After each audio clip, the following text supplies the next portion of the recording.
Brought to you by Hug House Productions.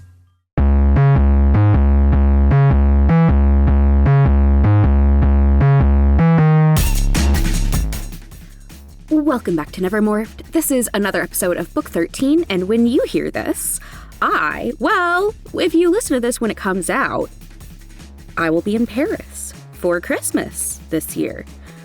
So that's crazy. I've never really done international travel before, and I'm so anxious for no reason, other than having obsessive compulsive disorder, which is that's the reason. I don't have anything else to say to you right now because I'm very anxious. But I'll eat a baguette and I'll think of you. I'll do that. I'll actually do that no matter where I am. If there's a baguette there, when I eat it, I'll think of you. I'll think of everybody listening to Nevermorphed, because that's what baguettes are for. Okay, so enjoy. Okay, so Chapter 9. We are getting right back in here with the Hork-Bajir. It is wild how much time elapsed between when we found them and when they are returning to the cave. Yeah, you can definitely tell the books are a little limited by their page runtime. Like, no, there's no time to show us situating the Hork-Bajir and getting him settled and reassuring him we're on our side. It's just nope, we left him in a cave. Now we're coming back to him. Yep. So they are approaching the cave, and Tobias is, a hawk, and he is thought speaking to the Hork-Bajir, and he is saying, "Hey man, so we're here. I'm here with a friend. Everybody is nice. Calm down and chill, and everybody will be cool and great." Because he is bringing Axe to talk. The rest of the Animorphs are close by, but they're in their morphs just in case they need backup and so that they can hear the thought speak. So they try to go into the cave, and then the Hork-Bajir sees Axe and sees that he's an Andalite, and he's like, and immediately starts to throw down, and Axe, acting very reflexively, is defending himself and fighting back. And Axe is like, "Nuh-uh." And Tobias is like, oh my god. Yeah, it's interesting that, this is one of the first time we see Andalites interacting with other alien species not as year controllers, and, the immediate reaction is for them, one way or another, to fight each other. Yeah, there's this immediate... So as they are trying to negotiate, basically, having a civil conversation, the Hork-Bajir is like, Andalites kill us. That's what they do. Why would I be trusting of this? Which is totally, completely sensible and also very in line with all of my suspicions about the Andalites up until this point. Yeah, Axe rebuts it a little by saying that they tried to save the Hork-Bajir, but they failed, and even he seems a little sketchy about that being the full truth. It's clearly him just parroting what he has been taught by the Andalites. Yeah, exactly. Seeing Axe more and more realize that perhaps the propaganda he's been spoon-fed from birth is propaganda. It's really nice. And I like that he is willing to have this dialogue with the Hork-Bajir, who everyone seems to think of as just living weapons, which we'll get to, because there is some dissection of that notion in this book that I'm obsessed with. But for right now, this negotiation I think is really fascinating. It resolves in, basically they tell him okay, you come out here then instead of us going into your cave, because you don't like that. Yeah, just looking at my notes from this chapter, it's there is a lot going on here already. There is Hork-Bajir fighting Andalite. There is Axe Uh-huh. grappling with Andalite propaganda. We get the name of the Hork-Bajir here, which Yes. is Jarahami. Immediately, the Yes. boys joking about him being Jeremy. Yes. I really liked that. The quote from Jake is, "He's kidding, right? His name is Jeremy?" Yeah, and it kind of leads to like them being at a standoff of like, I mean, one of the reasons the kids are also in Morph is because they don't trust him to be not a controller completely and like doesn't want them to see them as human. Um, and they're like putting this to Jarahami, which leads to a very disturbing scene where he uses one of his wrist blades to slice open his own head and show them his brain. Nothing could have prepared me or the Animorphs for that moment. Oh my god. Yeah, he's literally like, "No, it's chill. It's chill. I don't have a yerk up there. Look, slices open, own head, shows brain to the kids." So fucked up. And he's just so nonchalant about it. Yep, that sure is a thing that happens, which also leads to one of my favorite exchanges in this book. The exact quotes in front of me being Tobias asking Axe, "Did that scare the pee out of you, Axeman, or doesn't that kind of thing bother you, Andalites?" And Axe replying with, "I am as peeless as you, Tobias, my friend." I love Axe so much. I It's so funny. Every time I read one of these books, I start by being so relieved that I'm back in the specific character's head. Like it feels like it's been so long. And then I'll Mm-hmm. always be dying for another book in someone else's head, like every single time. So reading this, I'm so thrilled to be back with Tobias for this book. I feel like it's been so long since I've gotten into his headspace, but also as I'm reading, I'm like dying to get back in Axe's head.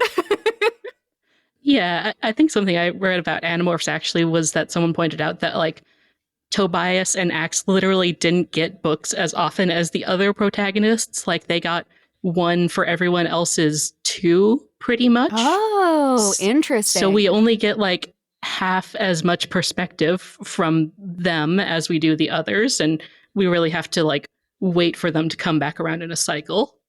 Oh, and they're always such a treat because they're so specific. Like, I mean, that is part of their bond and what makes them such interesting characters is that they are the only people like them in this story. Mm-hmm. So I guess it kind of makes sense that like their perspectives are a little bit rarer and more of a treat. But also, please, I need more, please. Yeah, you have to imagine like the publishing was like, no, you can't have books by these two as often. We need these books to like mass relate to the kids Yeah. of America, and we can't have people relating to like a guy who's a hawk and is like kind of in between about his identity. Like no one will relate to that. Yeah, exactly, exactly, exactly.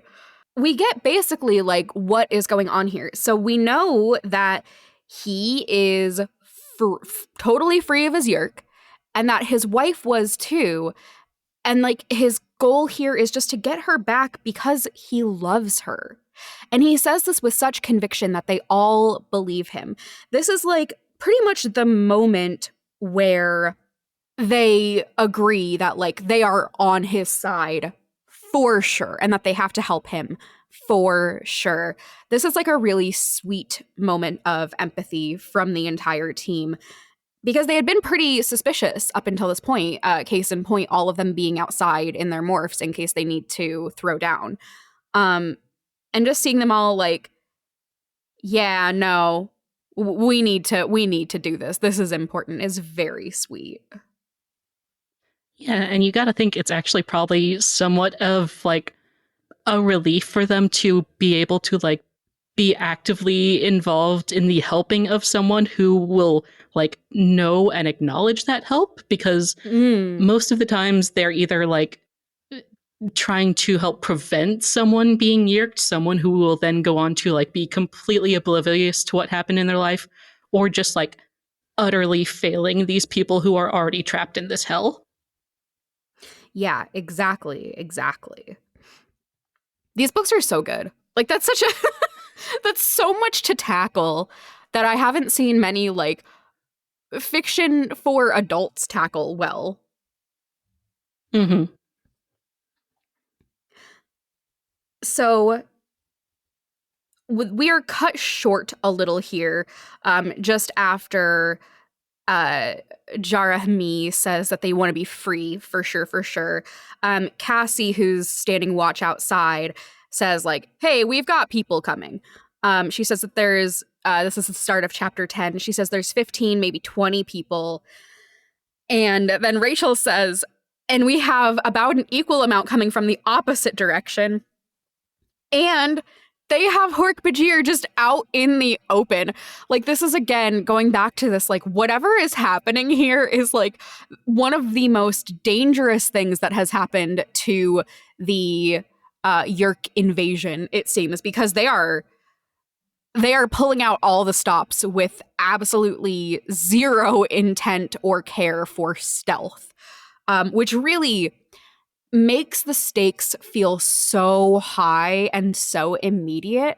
Um, I love that it took them until book 13 to whip something like this out. Like, it really does feel like a different set of stakes than what we've been working with before, which is wild because the stakes before have been save the galaxy.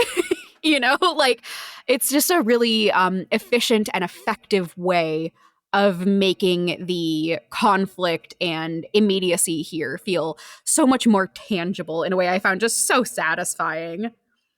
Yeah, I mean, a lot of their missions up to this point have been like them specifically identifying one Yerk plan that is going on and like being able to like prep and plan, as poorly thought out as it may be sometimes, to like be prepared for this specific mission. And this is like one of the first times where the Yerks are like actively hunting them. They are like ignoring their own like rules of combat and just like ignoring all the possibilities of like being spotted and identified by humans because they need these Hork-Bajir back. So they are like actively pursuing them and bringing down as much of a force as they can muster at this point, which is definitely not what the Animorphs are used to dealing with. Yeah, for sure, for sure. Uh, and it shows like how important the illusion of complete control is for the Yerks because it is about like the illusion. It's not just the practicality that they have all of the Hork-Bajir. It's also about the significance of literally even two Hork-Bajir, even one getting away and getting unyerked and escaping. Like that concept is so profoundly dangerous to their cause, which is so fucking cool. It's just so good. Yeah, all the Hork-Bajir controllers who are going to be involved in like hunting them down, they are also now aware that like two members of their kind are free and out from under your control. And if they can do it, then certainly others are might be able to like follow in their footsteps and get away just like them. So like yeah, to the Yeerks, the Hork-Bajir are an incredibly important tool in like, just controlling battlefields, but if they lose that chip in their pocket, they're definitely going to be in trouble in this war. Yes, yes. So they're like, we need to do something because there's a billion people around and this is super dangerous. So we need a distraction. And they decide after some deliberation uh, that one of them needs to morph the Hork-Bajir and make a fake escape to get chased. And both Axe and Rachel jump at this. Cassie is like, can we please get his consent before we do this? But Axe and Rachel are both stoked for it.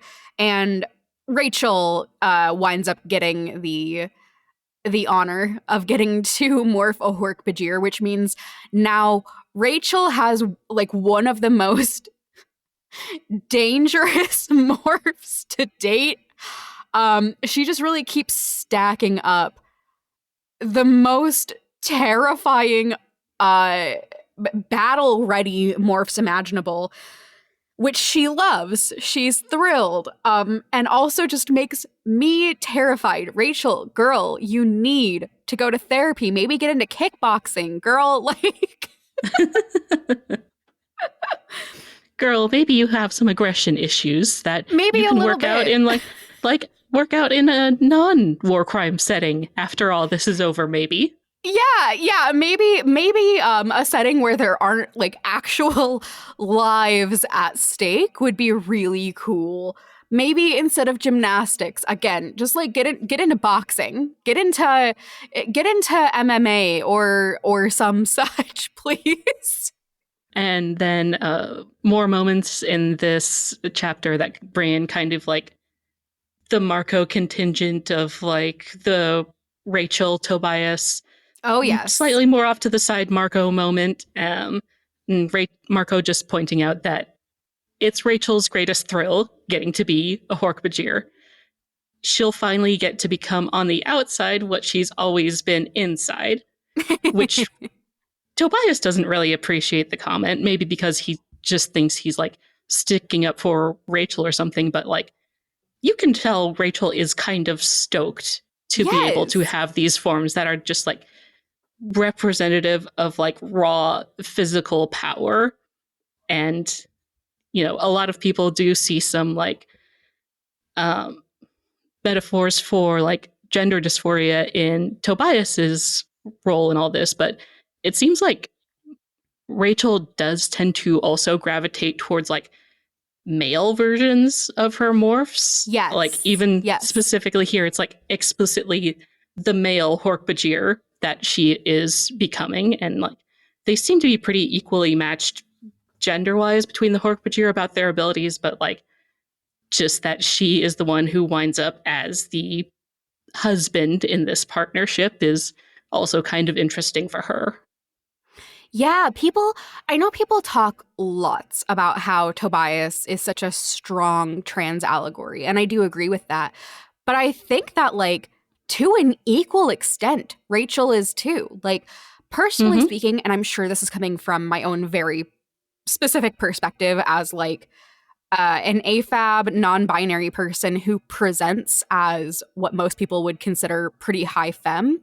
Um, Mm-hmm. but, like, having that schism between the way that I know myself internally and the way that I am seen by others in regards to femininity is so close to how Rachel interprets herself, in a way that, like, I don't think I've really seen captured very well. I feel like a lot of non-binary representation is so specifically like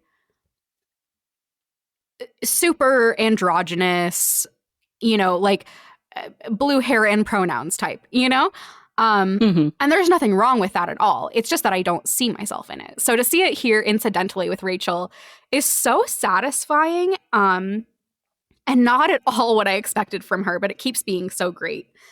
And totally agree. Like, I love that almost all of her morphs, they are the male version, and also they're just like aggressive and huge. Like, she's not looking for anything cute or sweet or pretty at all. If anything, I think she would think those things are frivolous and stupid. Yeah, and I do, with this like love triangle situation going on, which I'm sure we're going to be getting more of soon to some degree. This moment where Tobias is like, oh, Rachel, she's going to be in danger if she does this. Oh, no. And Marco is like, what are you talking about? Like, this is her This is dream her come entire true. jam. Yes.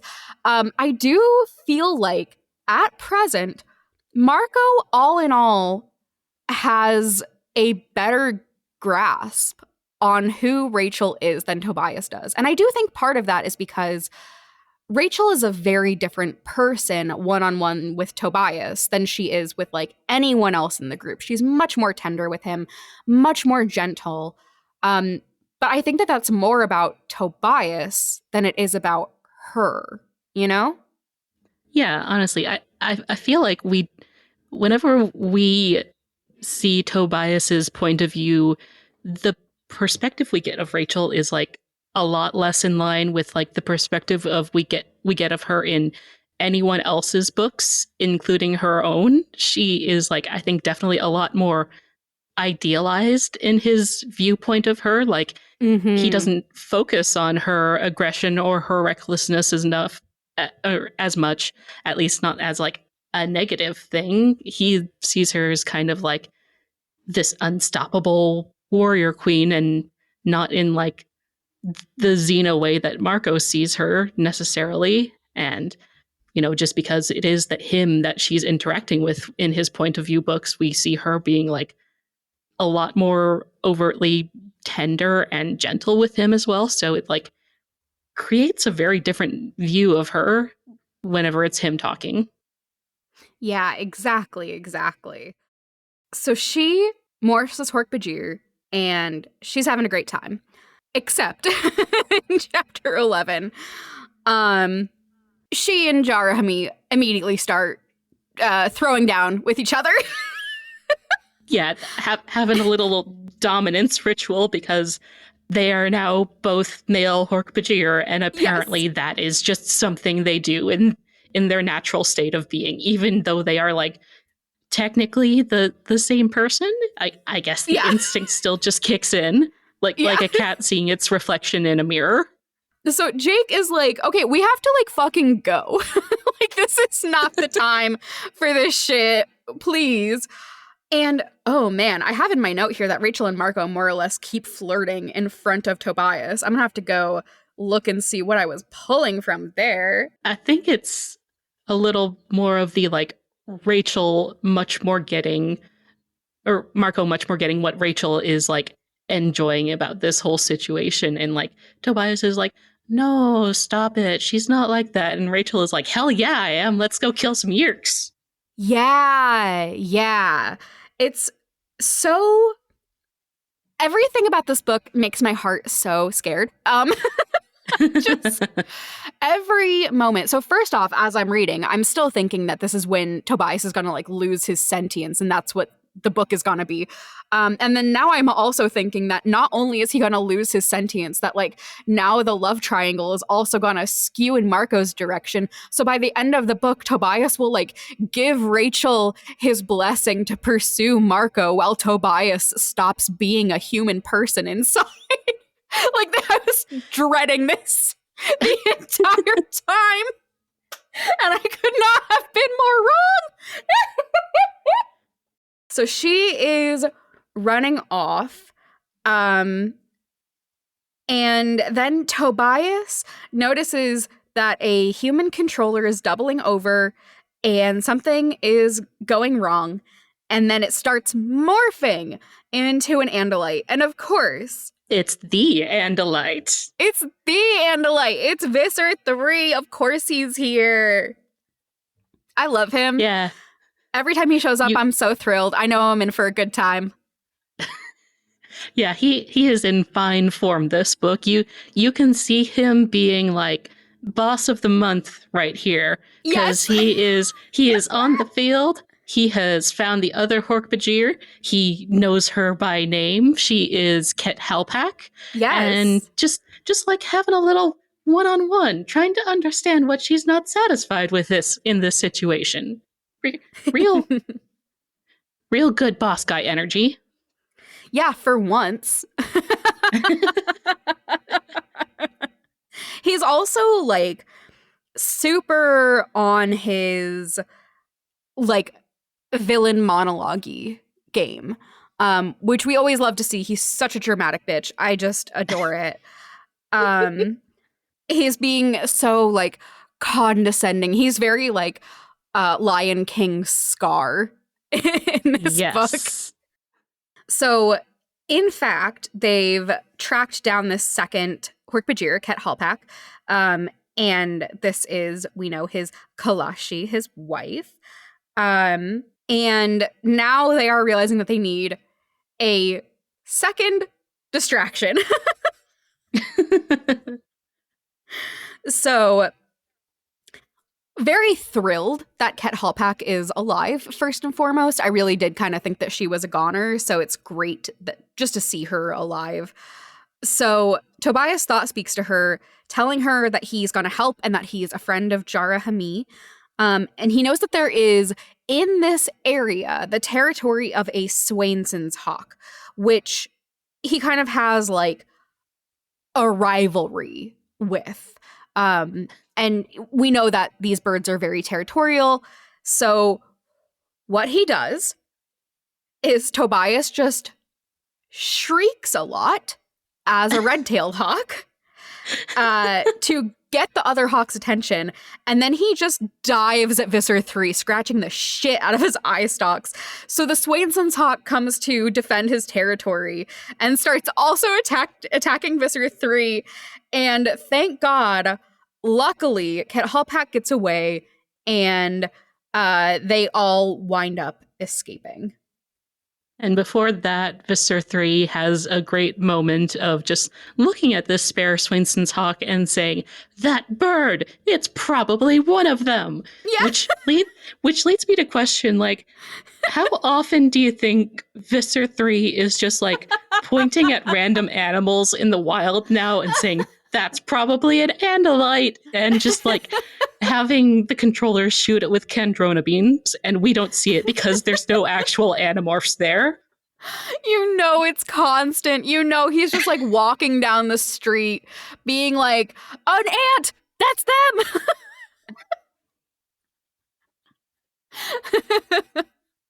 One of these days, park rangers are going to be like, "Man, there is a poacher out here who's prolific and absolutely indiscriminate and doesn't seem to collect their kills for anything." And they all have these really horrible burn marks on them.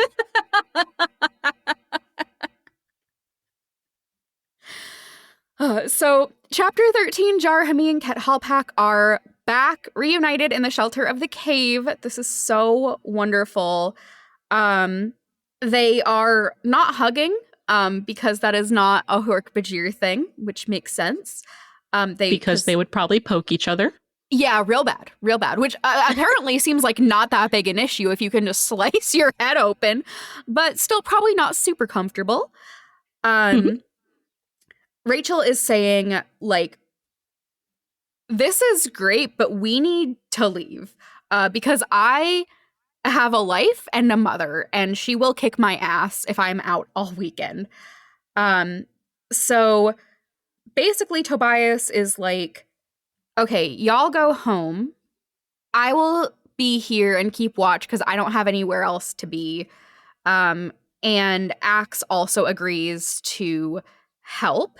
The two Hork-Bajir are like, so what are you gonna do with us? And they're like, we don't know. We'll be back. Just wait here for now. And the Hork-Bajir give thanks, and it's very sweet.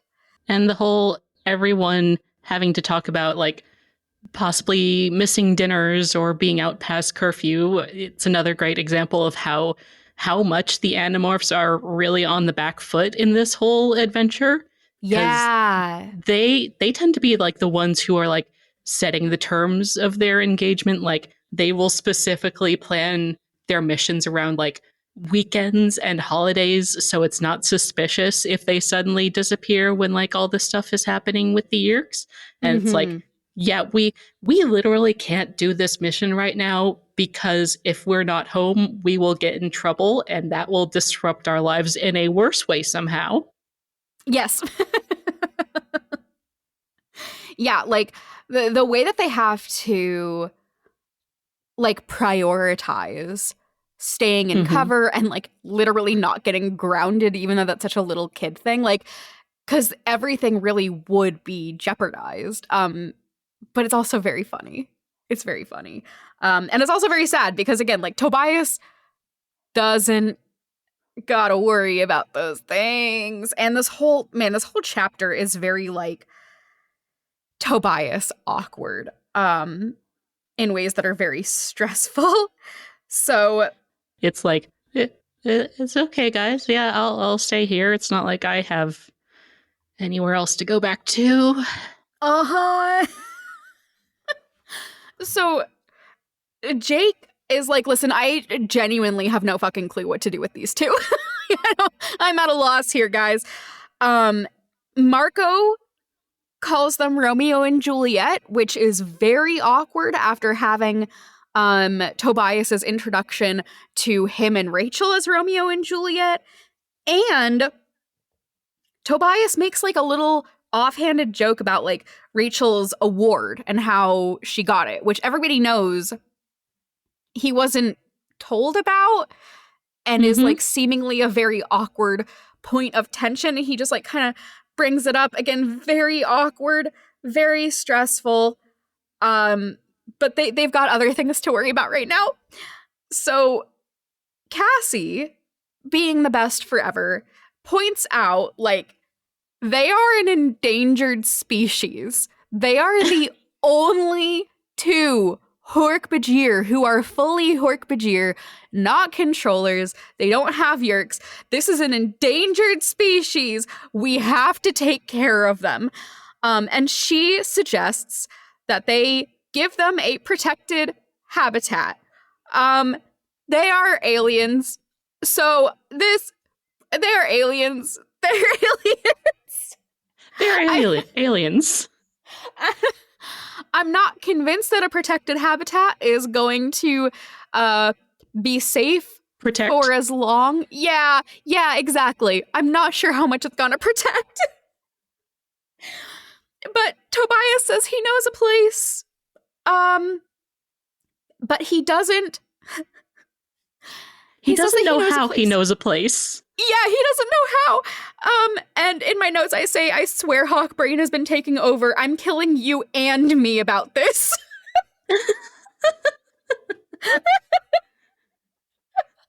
Fully convinced. Fully convinced. So chapter 14, Tobias is watching over the Hork-Bajir, and he is very antsy about it, because it's night, so we know that his eyes don't work as well as like an owl's do at night. His eyes are meant for daytime. And he's not in his territory. And then he just keeps trying to remember what it's like to sleep in a bed. This is so sad. Oh, buddy. Buddy. Axe also mentions that the Hork-Bajir don't have like a ton of words in their language, so they have taken a lot of loan words from English, which I just found very cool. We love when linguistics. Tobias is talking to Axe about all of this, and he's like, Axe, do you ever just like know things and you don't know how? Is there something? And Axe is like, no. No, I don't. That would be very strange indeed. What a funny hypothetical. What a funny hypothetical. Like, Tobias, for instance, knows in this moment, somehow, that taxons are on their way and hunting by scent, which Tobias didn't know was a thing. And Axe is like, yeah, that's a special kind of taxon. How do you know about that? And Tobias is like, that's what I'm saying. How do I know about that? I would also like to know how I know that. Yeah. But at the end of this chapter, he pivots away from this feeling of like being down on himself. And he's like, listen, fuck this. He says, I was the predator. I was the hunter. No one was going to use me, because he can feel that someone is trying to use him with this knowledge. And I still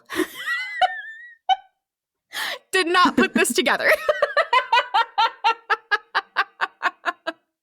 I was like, that's so crazy. What's going on?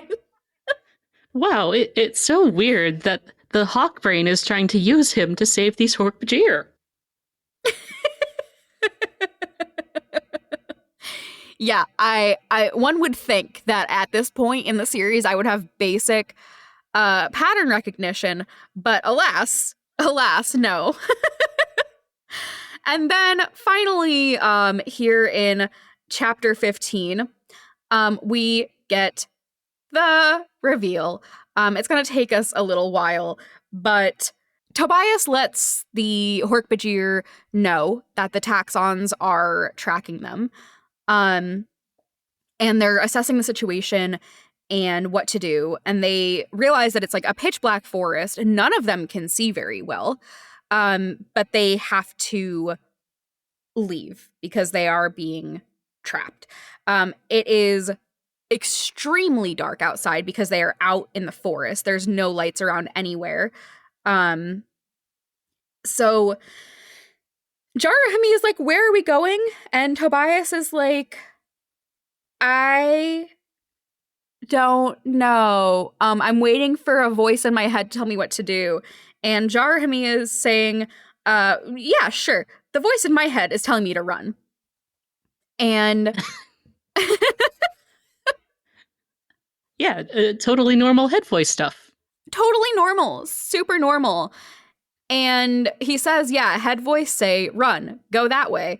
So Tobias is like, just to make sure, you're saying that an idea spontaneously manifested in your head to run away from the Yerk pool, and that's how you escaped. And he's like, yeah, totally, totally. I had this head voice and it said, get your wife and run from the Yerks and you'll be free. And then the voice in my head said, no, it's totally chill. Don't worry about it. I'll send a guide. And Tobias's response is italicized. What? Tobias pretty quickly puts together that he is the guide. Yeah, and as soon as he realizes that, and like that is kind of the source of why this is all happening, he is kind of like, no, fuck this. I don't like this. We are stopping right here until I get some fucking answers. Yep. So he stops Which dead in his is tracks. such a power move to like, It's yeah, so good. We're in the middle of like a dark forest where none of us can see, with the only two free members of this entire species being chased by like untold hordes of your controllers. And no, we are stopping right here, and you're going to give me some fucking answers. He's so cool in this book. This rules so much. It's great. And of course, this is immediately what was needed. As soon as he says answers, he is somewhere else. He's floating in liminal space. And at this point, I realize what's going on. And in my notes is just in very big text, this fucking guy, I fucking hate this guy. I hate the Elemist. I absolutely hate him. He makes me so angry. I am especially feeling this right now in this moment politically, as we see a lot of people with a lot of power do very little and just kind of say like, oh, wouldn't it be cool if someone did this thing and then they don't do it themselves and they just expect people with less power to do it? Yep. That being said, my feelings on the Elemist in this book are complicated. We'll get to it. But of course, yes, it's the Elemist, and he's also being a dick. So, so as he is talking to Tobias, Tobias is realizing that he is, like the last time the Elemist was around, he is back in his human body. He feels his fingers, and he is not all there. He's like sort of translucent, but he is in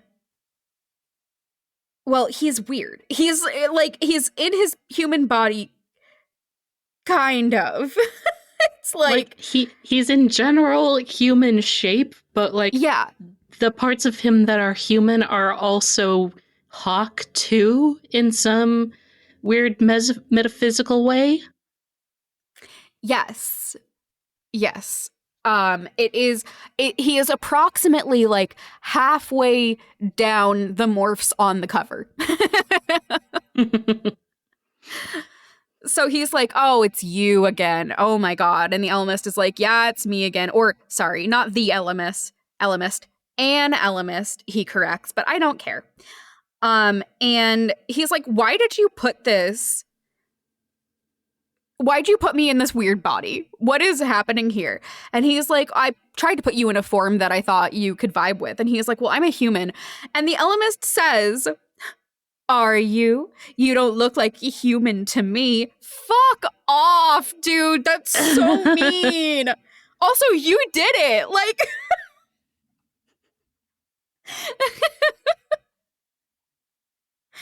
so Tobias is pissed off. He's like, why are you making me do shit? Why are you doing this? What is going on? And he's like, I'm not making you do anything, which is such classic Elemist horseshit. As we're getting into it, basically, the Elemist and Tobias are having this conversation. Tobias is being a total badass the whole time, being like, yeah, I don't agree with what you're doing here, and I think it sucks, but you need me. And that means I'm going to extort you, which is awesome.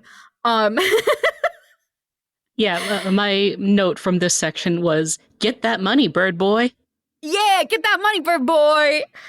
Unfortunately, Tobias seemingly is not aware of how one makes deals with the Fae, because the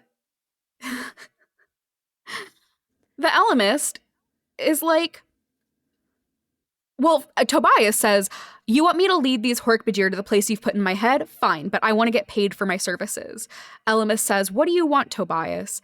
And Tobias just says, you know what I want. And Tobias, well, the Elemist is like, do you know what you want? Do you? And if you get it, do you still want it?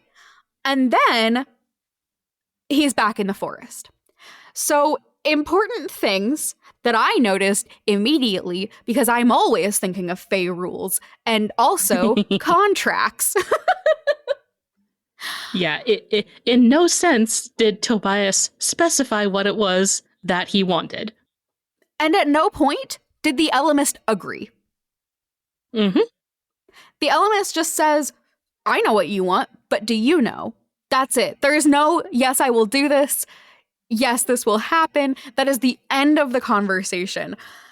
And immediately I was like, oh, Tobias, buddy. Tobias, this was not it.